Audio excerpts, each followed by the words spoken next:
And I remember when I went into the class, into the top set English class, and they were all looking at me like, why are you here? Like, you're so damn naughty. Like, why are you here? And I was like, I don't want to be here.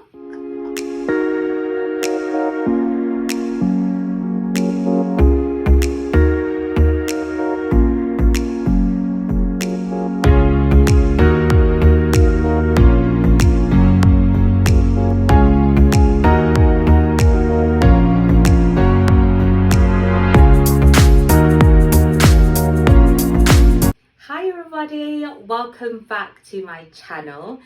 If this is the first time that you are seeing this face and hearing this voice, my name is Miss Renee Richards, and I would love to have you here, a part of my growing family. So if you can subscribe to this channel, turn on the notification bells, and share this video and my channel with your friends and with your family, and I would love to have you here. Now, to my lovely subscribers, I just want to tell you thank you so much for sticking with me on this lovely YouTube journey. I am about 6 subscribers shy of 300, so I will be doing a giveaway over on my Instagram channel. Instagram page. If you're not following me and you've not connected with me over Instagram, please head over there. My page is just _Miss_Richards, and I will be sharing the details with you about this lovely giveaway that I will be doing, just to tell you all thank you for supporting me thus far. Now guys, in today's video, I'm literally just going to be talking to you guys and just sharing my journey with how I became an self-published author. Yes, if you guys did not know, I am a self-published author. I've got 3 books that I have currently published. One of them is a self-help book for single mothers. It is called To the Single Mother, God Cares About You Too. And from the release of that book, I'm currently doing a children's series based on my lovely, inquisitive, fun son, Amari. And the series is called Amari Asks. I've got 2 books already that I've published in the series. One of them is called Amari Asks, Is Jesus Really With Me? And the other one is Amari Asks, Why Is He Homeless? So guys, let's get into it.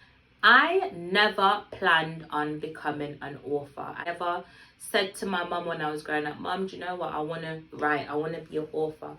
Like, it was never it for me. Like, that never came across my mind. However, I've always loved writing. Writing was one of them things that came really natural to me. Like, I kept diaries. Now, my diary wasn't one of them basic diaries. No. My diary was one of them spicy, what's them series of books called? Something in Blooms. Guys, tell me in the comment section, but I know you know what I'm talking about. My diary is one of them kind of spicy, you know, well written, well detailed diaries, and I enjoyed writing. I wrote books, like, you know, little stories, and I wrote like little poems, and I also did really well in English at school. Now it's crazy because if any of you guys watching this and you guys knew me from secondary school, I was so naughty. I was a headache in primary school. I was naughty. So I think because I was really naughty, they just automatically put me in bottom set. And I was in bottom set for pretty much everything. I was in bottom set for maths. Can you hear Amari in the background? I was in bottom set for maths. I don't think I was in bottom set for English. I think I was maybe about mid set or something average anyway. And like, as I said, I think because I was naughty, they automatically put me in bottom set for English. Now, I remember one year, we had some tests to do, and that test would, you know, determine if we're to stay at the levels that we were, or for it to move up or to move down. So I did this test, and I remember my English teacher came in and he was like, Renee, we're moving your classes. And I'm thinking, I said to him, like, where are you moving to me? Like, I'm done in bottom set already. Like, I can't get any lower than this. And he was like, no. Like, I'm moving you to the top set. Like, you're going to top set English. And I was like, no, you can't. can't move me. I can't go to Top Set. Like, all my naughty friends are here.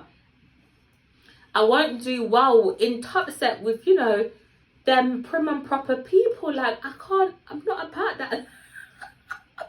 I'm not about that life. And he was like, I'm so sorry, like, you have to go. And I was like, I can't go. And he was like, you have to go. And I remember when I went into the class, into the Top Set English class, and they were all looking at me like, why are you here? Like, you're so damn naughty. Like, why are you here? And I was like, I don't want to be here. But yeah, I did really well in English, and I got A's for English language and A's for English literature in my GCSEs. Again, as I said, the light bulb never switched on for me that, Renee, like, you need to take this up seriously, or this is where, you know, your passion really lies. Even after I'd left school and I got a little bit older, I was a PR for dancehall artists back in Jamaica for a short time. So I did a lot of like article writings, I did a lot of bios for artists as well, and I even ran a blog which was doing okay, was doing all right until, you know, change of direction, change of life direction. Again, as I said, like, I enjoyed writing. I loved writing. It was only 2019 when I gave my life to God, and I moved from Wales to Middlesbrough to go into the dental field, start studying in the dental field. It was such a crazy time for in my life, because God was opening doors and closing doors, but I could still feel the toll of it. What I mean by that is that I moved into a place where I had no help. I knew absolutely nobody, no friends, I had no family, I knew literally no one. It was just literally me and my son, and it was challenging. At the same time, dealing with the challenges of that, I had just come out of a toxic relationship, and my ex decided that because I would not have him come to Middlesbrough and I would no longer prologue into the relationship, he joined up with my ex friends and he went on a complete bitter hate campaign where he went into my area that he wasn't from, and he just started to drag my name throughout the mud. He was calling my son's dad and his partner. He just literally just went on a complete bitter hate campaign. So I was dealing with the stress of that, and then I had met someone who I thought was going to be my future partner, and he turned out to be the stalker from hell. So I was dealing with all those things, and I remember coming in from placement one evening, had Amari fed him, bath him and put him to bed early, and I just opened up my laptop and I just started to type. I opened up my laptop and I opened up a Word document and I just started to vent in the Word document. I was crying and I was typing. I've never done this before. But I just started to type and I just started to cry and I was just venting, and I was just like, God, like, don't you see, like, this is so stressful. This is such a stressful time. Like, do you not see my tears? Have you not seen my struggles for all these years of being a lone parent since Mari was in my tummy? And I just started to vent, and I went to bed, and the next day when I got home from uni, I did the same thing. I opened the Word document and I just started to vent again.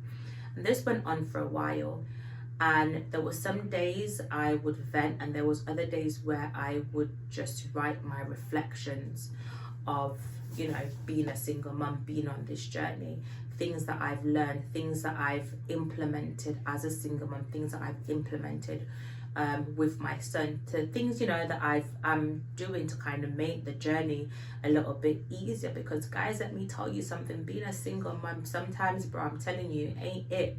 It's not the one. It's not easy. So I was just writing all of this down, and I wrote about stuff that I saw other single mums going through, and this venting, reflective writing went on for about 5 months until I produced this book. So yeah, the book's called To the Single Mom, God Cares About You Too, and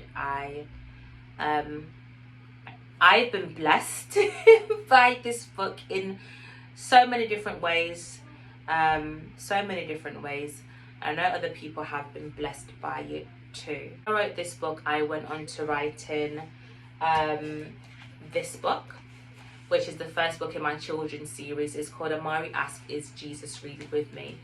Now, this book that I wrote, I believe, was Amari's first experience that he had with God.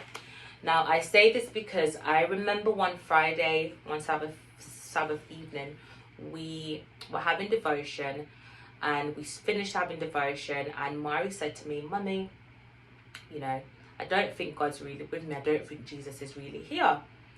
So, I start to explain to him, yeah, Mari, of course he's always with you. He'll never leave you. He'll never forsake you. And Mari's like, yeah, but you're not getting it. I can't see him, man. I can't feel him, man. I can't nothing. Like, you're saying he's here and he's with me, but Mum, I can't see him. Where is he? You're chatting because I can't see him. And he was just explaining to me that he's not getting what I'm saying. What I'm saying sounds good, but he's not understanding it. So I was like, of course, Maria, he is here. You may not can see him, but, he is here. And he was like, no. So at this point, I don't know how to break it down to him, to reassure him that, yes, this man who we sing and we talk about, and this God that we praise, I can't seem to make you understand that, yes, he is here, even though you can't see him. So he was like, I just said to him, do you know what? Let's pray about it, innit? Because I don't know what else to say at this point. So hear what? We're just going to pray. And I said to him, I just want you to talk to God like how you're explaining it to me now. And I'm like, God, like, you're going to have to do what you got to do, because at this point, I don't know what else to do with it. So boom. He prayed and he was like, Lord, I get what Mummy's saying. However, I need you to let me know that you are actually here with me, because I'm not getting it. And that was the Friday, and the Saturday, the Sabbath, we had church. So he went to bed as normal. I went to bed, and Sabbath morning, like, he woke up and he was like, Mummy, I had a dream, and I'm not thinking anything of it. And he was like, Mummy, I had a dream. And I was like, okay, son. And he was like, Mummy, I know Jesus is really with me. And I was like, okay, you do? And he was like, yeah. He was like, I saw him in my dream. So at this point, I'm stunned at this point. And he's like, yeah. He's like, I saw Jesus in my dream. He's like, Mummy, I can't tell you like exactly what he looks like. Like, I can't like explain it back to you how he looks like, innit? But he came and I knew it was Jesus, and he smiled at me. He didn't talk to me. No, I lied. He didn't say what he looked like. He didn't say anything to me. So he was like, he didn't talk to me. He smiled, and I smiled back, and he said, I knew it was Jesus. And I was stunned. I was speechless. So remember that Sabbath, it was communion, and ladies in one room, men in the other room, and they were like, the women were asking, if anyone has any testimonies from in the week, and everyone's giving their normal little testimonies. Oh, I was a little bit sick. Now I feel a little bit better. And not to say there weren't testimonies, but so I was like, guys, I started to explain, and they were all like, wow. They were like, wow. And I just had to put his experience into this little children's book to help other little children know, help other little children to know that, there is a God. He does exist. He will reveal himself to children as little as they are, as he has done in the past. So this book is a part of what will be a 10-part series, children's series. The second book is called Amari Ask, Why Is He Homeless? Now, these books are all based on real life questions, real life experiences that Amari and I have. Questions that Amari asks and how I explain them to him, for him to get a better understanding of stuff and for him to learn. So with this book is based on experience that we had last year before last, just in the COVID times. Now, we'd always go into town and we always see a lot of homeless people, a lot of people who are sleeping rough. And I remember one day Amari saw me buying food for these people. When I do see them, I do not give them money, because I know exactly them either go take money, go buy crack, go buy coke, go buy brown, go buy weed, go buy some sniffing, some of them can smoke. So I would normally buy them a hot meal and a hot drink. Mari saw me doing this one day. He was like, why are you buying this man food? Like, does he not have money to go buy himself food? And then I had to explain to him that, no, they don't. They sleep rough because they don't have a home. And from there, I started to teach him about different ways how he can help people who are less fortunate than himself, people who are sleeping rough. I remember one day, we went to Aldi to go do a food shop. And I came out Aldi, I used my card to buy the foods, I didn't have any life cash on me. And there was a guy sitting outside of Aldi.